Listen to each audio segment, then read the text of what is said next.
네, 안녕하세요. 주식은 역시 기리기리세 기리십니다. 안녕하세요, 이론들. 자, 매주 토요일마다 돌아오는 그 시간입니다. 많이 기다리셨을 것 같아요. 빠르게 보도록 할게요. 같이 공부하시죠. 렛츠 기리.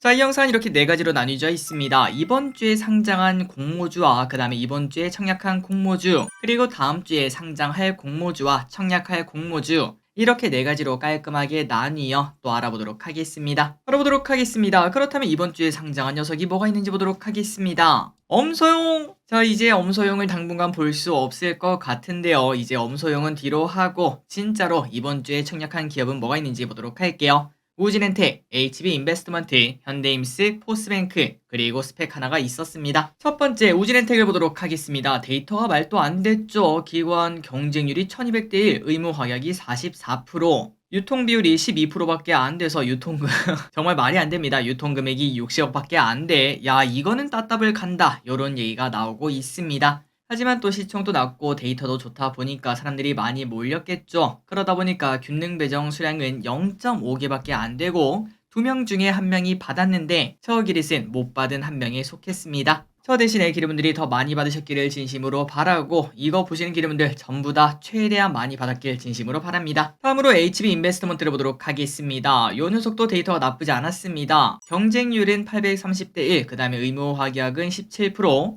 유통비율은 30%, 그 다음에 시가총액이 요 녀석도 낮아서 상장 당일날 300억도 채 안 되는 물량이 풀립니다. 그래서 요 친구 균등 배정 수량은 2.4개인데 저 기릿은 운 좋게도 3개를 받았고요. 이 또한 따따블까지는 모르겠지만 그 근처까지 충분히 노릴 수 있어서 충분한 기대감을 가져도 될 것 같습니다. 좋은 결과 있기를 바랍니다. 다음입니다. 현대인스입니다. 요 녀석의 데이터는 아까 두 친구보다는 살짝 낮은 편입니다. 그리고 시가총액도 조금 크기 때문에 약간의 눈높이를 낮출 필요는 있겠죠. 하지만 만약에 작년처럼 따따블 행진이 나타난다면 오히려 이 녀석이 더 큰 수익을 줄 수도 있어 보입니다. 그래서 균등 배정 수량은 2.2개고 처기릿은 2개를 받았습니다. 좋은 결과 있기를 바랍니다. 마지막으로 포스뱅크죠. 하나증권에서 진행을 했고 이 친구 데이터가 나쁘지 않았습니다. 기관 경쟁률 800대 1, 의무 확약 6%, 그 다음에 유통비율은 30%인데 시가총액이 1600억이라 유통금액은 500억 정도가 풀립니다. 현대임스랑 뭔가 좀 비슷하다라고도 말할 수 있겠죠. 그리고 균등 배정 수량은 0.67개인데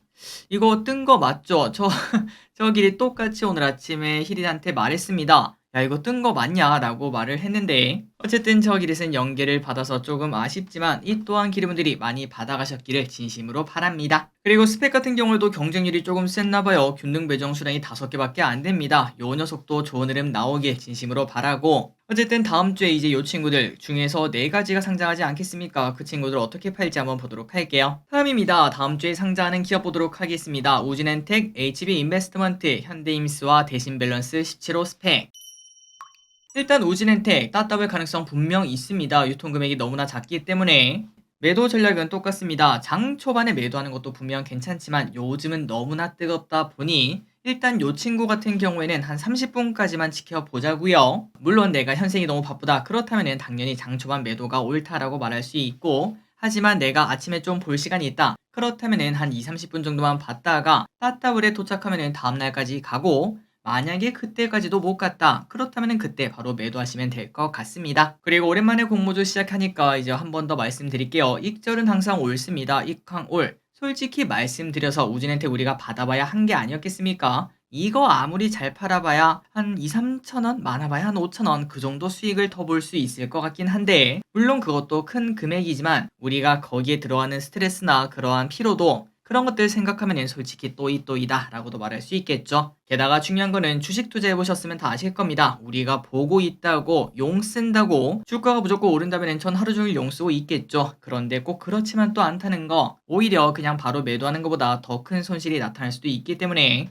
그냥 적당히 나는 이 정도 가격대면 팔아야겠다 라고 생각하시고 깔끔하게 팔고 다른 곳에 집중하는 게 더 낫지 않나 라고 저는 생각하고 있습니다. 그렇기 때문에 저 기릿은 작년부터 계속 이어졌던 것처럼 저는 시초가 혹은 장 초반 조금만 보고 바로 매도할 거고요. 다만 아까 말씀드렸다시피 이제 아침에 좀 여유가 있다면은 한 2-30분 정도 봤다가 따따블 가면은 다음날까지 따따블 못 가면은 바로 매도하는 전략 이렇게 매도하시면 될 것 같습니다. 그리고 이 친구는 수요일날 상장합니다. 좋은 결과 있길 바랍니다. 다음으로 HB 인베스트먼트를 보도록 하겠습니다. 이 친구는 목요일날 상장을 하고요. 이 친구의 데이터도 그렇게 나쁘지 않죠. 따따블 근접하게 충분히 노려볼 수 있기 때문에 방금 전이랑 똑같은 매도 전략을 쓰시면 될 것 같습니다. 그리고 중요한 거는 우진엔텍이 만약에 따따블에 성공했다. 그렇다면 이 친구도 따따블에 성공할 확률이 높겠죠. 사람들이 그만큼 매수를 더 할 테니까요. 그런데 만약에 우진엔텍이 따따블에 성공하지 못했다면은 HB 인베스트먼트는 장 초반 매도가 조금 더 좋다. 이렇게 말씀드리고 싶습니다. 그러니까 다시 말씀드리면은 HB 인베스트먼트 우진엔텍이 따따블 갔다. 그렇다면은 30분 정도 기다렸다가 이 친구도 따따블 가면은 다음날까지 못 가면은 매도. 혹시나 우진엔텍이 따따블에 가지 못했다. 그렇다면은 장 초반 매도가 맞다라고 저는 생각하고 있습니다. 그리고 다음입니다. 현대임스 금요일날 상장하고요. 그리고 이 친구 같은 경우는 방금 전에 그 두 친구의 결과가 좀 중요하겠죠. 그래서 그걸 보고 여러분들이 한번 정해보시면 될 것 같은데, 이 현대임스 같은 경우는 일단 가장 좋은 거는 뭐 장초반 매도다라고 말할 수 있지만 혹시나 방금 전에 그 두 친구가 좋은 결과가 나타날 수도 있으니까 제가 그때 목요일날 현대임스 다음날 어떻게 팔아야 될지 한번 또 확인하고 넘어가도록 하겠습니다. 그때 영상을 확인하시면 될 것 같아요. 마지막으로 스펙이 있습니다. 이 친구 같은 경우는 여러분들이 스펙의 흐름을 봤다시피 대부분 첫 번째 날 고점 찍고 바로 2,000원까지 떨어지는 모습을 나타냅니다. 그렇기 때문에 장 초반 내가 커피값만 먹었다. 그 정도만 돼도 바로 매도하는 전략 쓸 수 있다는 거. 그러니까 다른 공모주보다 변동성이 조금 더 크기 때문에 좋은 가격 왔을 때 바로 매도하는 전략 꼭 사용하시는 게 추천드립니다. 다음입니다. 이제 다음 주에 청약하는 기업 벌써 영상이 마무리가 되어 가고 있어요. 이닉스, 스튜디오 3익, 스펙 두 가지가 있습니다. 빠르게 공부하고 끝내보도록 하겠습니다. 자, 일단 이닉스입니다. 삼성증권에서 진행하고요. 청약일은 23일부터 24일. 공모밴드는 11,000원이 상단이었는데 공모가는 14,000원에 확정이 되었습니다. 얼마나 좋은 데이터길래 한번 확인해보도록 할게요. 자, 이닉스는 뭐하는 기업인가? 전기차용 2차전지 안전솔루션 기업인데요. 열폭주 현상으로 인한 안전 이슈에 따른 수혜주로 볼 수 있다고 합니다. 참고로 열폭주 현상이라 외부 충격에 의해 순식간에 1000도 이상의 화재가 나는 걸 의미하는데요. 가끔 우리가 블랙박스 같은 거 보면은 뭐 택시가 급발진해서 어디를 박았는데 진짜 2, 3초 만에 갑자기 불길이 막 활활 타오르는, 소화기를 부어도 꺼지지 않는 그런 불 본 적 있으실 거라고 생각합니다. 그게 바로 열폭주 현상이라고 볼 수 있고, 이것 때문에 전기차 사는 게 살짝 꺼려지는 분들도 분명 계실 것 같아요. 하지만 이닉스는 내와 격벽을 중간중간 넣어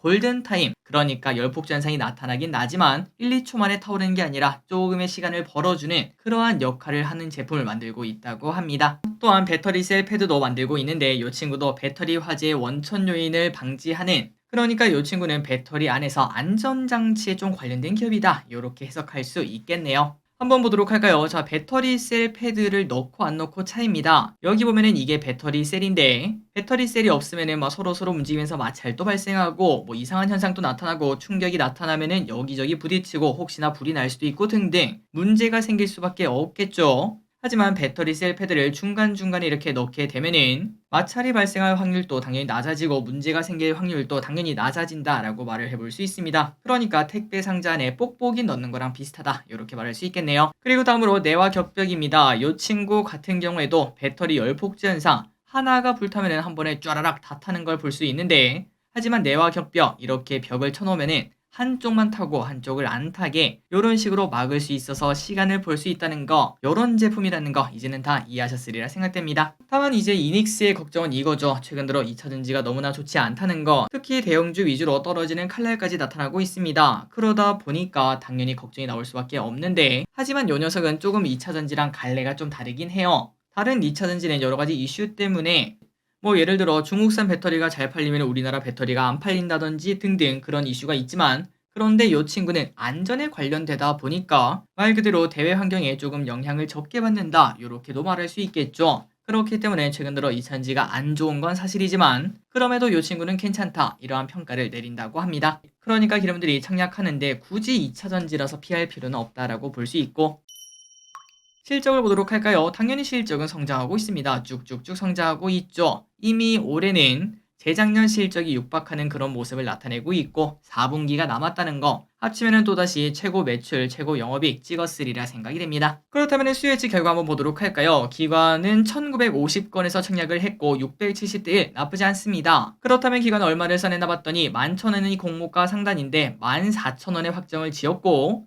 대부분의 기관이 14,000원을 써낸 걸 확인할 수 있지만 11,000원에서 14,000원 미만도 꽤나 많았습니다. 12%나 있었죠. 그렇기 때문에 이제 이런 걸 보면은 솔직히 말씀드려서 야, 도대체 얼마나 욕심을 내는가 이런 생각이 당연히 듭니다. 만약에 저 기린씨 지금 청약하시는 기린분들이 있죠. 그 기린분들이랑 정말 한마음 한뜻으로 움직인다면은 저는 보이콧을 하고 싶다 이렇게도 말씀드리고 싶은데요. 그 이유는 단순합니다. 원래 공모 밴드라는 게 9,200원에서 11,000원 내가 딱 이 정도만 받겠습니다 이렇게 말하는 거 아니겠습니까? 그런데 최근 들어 공모주 시장이 너무나 좋다 보니까 이렇게 기관들도 그냥 묻지마 가격을 써내는 걸 확인할 수 있고 어떻게든 한 주라도 더 받으려고 혈안이 되어 있다 보니까 기업 입장에서는 당연히 땡큐다라고 말할 수 있겠죠. 야, 이렇게 뜨겁다고? 그러면 공모가 이렇게 올릴 수밖에 없지. 이렇게도 말할 수밖에 없다는 거. 그래서 이런 거 보면 공모 밴드가 왜 필요한가라는 생각이 조금 들긴 합니다. 하지만 이건 또 저의 그냥 개인적인 생각일 뿐 모든 게 다 돈 때문 아니겠습니까? 이렇게 기관들이 높은 가격을 써낸 이유도 한 주라도 더 받아서 높은 가격에 팔기 위함.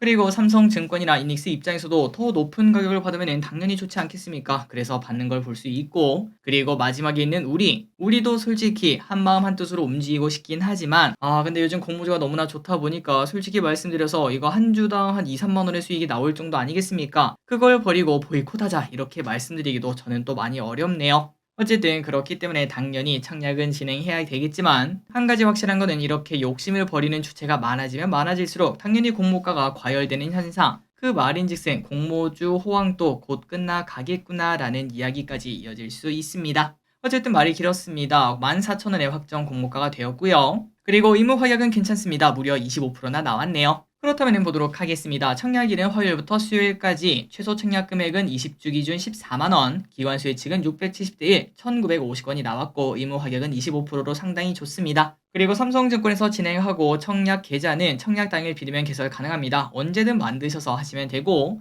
마지막으로 유통물량 예정치는 31%, 예상 시총은 1,200억으로 이 또한 낮기 때문에 당연히 청약은 진행해야 될 것 같습니다. 이 정도 데이터면 충분히 가족 계좌까지도 노려볼 수도 있겠죠. 그리고 균등 배정 수량은 37만 5천 주, 한 주에서 2주 가까이 받을 수 있을 듯 하네요. 좋은 결과 있기를 바랍니다. 다음입니다. 스튜디오 3획을 보도록 하겠습니다. DB금투에서 진행합니다. 아마도 계좌가 그렇게 많지는 않으실 것 같아요. 청약일은 25일부터 26일, 공모밴드는 14,500원에서 16,500원, 공모가는 아직까지 미정입니다. 이 기업은 뭐하는 기업인가? 바로 스튜디오 3획은 가구계 스파 기업이라고 합니다. 우리가 옷 같은 거 사러 가면은 스파 옷 이런 말 하지 않겠습니까? 그리고 그런 옷들의 특징은 상당히 싸다라고 말할 수 있겠죠. 그 이유가 뭘까요? 맞습니다. 제조와 유통을 한 번에 하기 때문에 저렴하게 물건을 우리한테 갖다 준다 이렇게 해석해 볼 수 있겠네요. 그래서 이 스튜디오 3획은 제조와 유통을 일괄형으로 하다 보니까 다른 가구보다 조금 더 싼 가격에 파는 그런 기업이라고 볼 수 있습니다. 그리고 온라인으로만 판매를 한다고 하고 주문하면 조립까지 해준다고 하네요.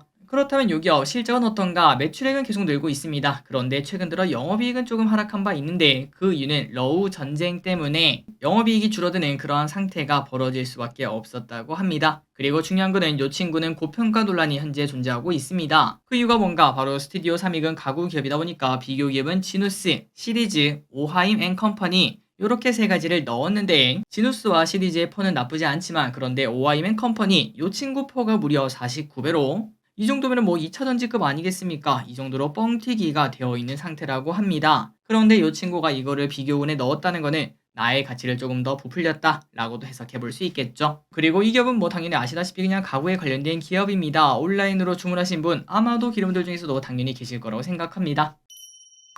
실적을 보면은 지속적으로 이렇게 성장하고 있지만 작년에 보면은 영업이익이 꺾인 걸 볼 수 있죠. 이게 바로 러우 전쟁 때문이고 결과를 보도록 하겠습니다. 스튜디오 3위 청약일은 목요일부터 금요일까지 최소 청약 금액은 상당 기준 20주 기준 16만 5천 원. 기관 수혜치 결과는 수요일날 나옵니다. 수요일날 우리가 청약을 할지 말지 영상을 통해서 알려드리도록 하겠습니다. 그리고 이 친구의 매력은 바로 이겁니다. 예상 시총이 695밖에 안 된다는 거. 그리고 공모밴드 상단도 16,500원이기 때문에 이것 또한 충분히 따따블을 노려볼 수 있는 데이터만 잘 나온다면 따따블을 노려볼 수 있는 그 정도의 시가총액을 가지고 있기 때문에 한번 기대해 보도록 하겠습니다. 그리고 중요한 건 이겁니다. 조금은 아쉽지만 그 데이터가 확정되는 게 수요일이잖아요. 그런데 DB금융투자가 만약에 없다. 그렇다면 화요일까지 만들어야 청약이 가능합니다. 그러니까 이 데이터를 보고 그 다음에 계좌를 만드는 게 안 된다고 볼 수 있어서 이거를 지금 당장 만드세요 마세요 이렇게 말하기는 당연히 어렵습니다. 혹시나 데이터가 나쁘게 나오면은 우리는 패스를 할 경우도 분명히 있기 때문이죠. 그렇기 때문에 기름분들이 한번 고민을 해보시고 내가 DB금투가 없는 상황인데 다른 계좌도 솔직히 말해서 뭐 거의 다 없다. 미래에셋도 없고 뭐 NH도 없고 등등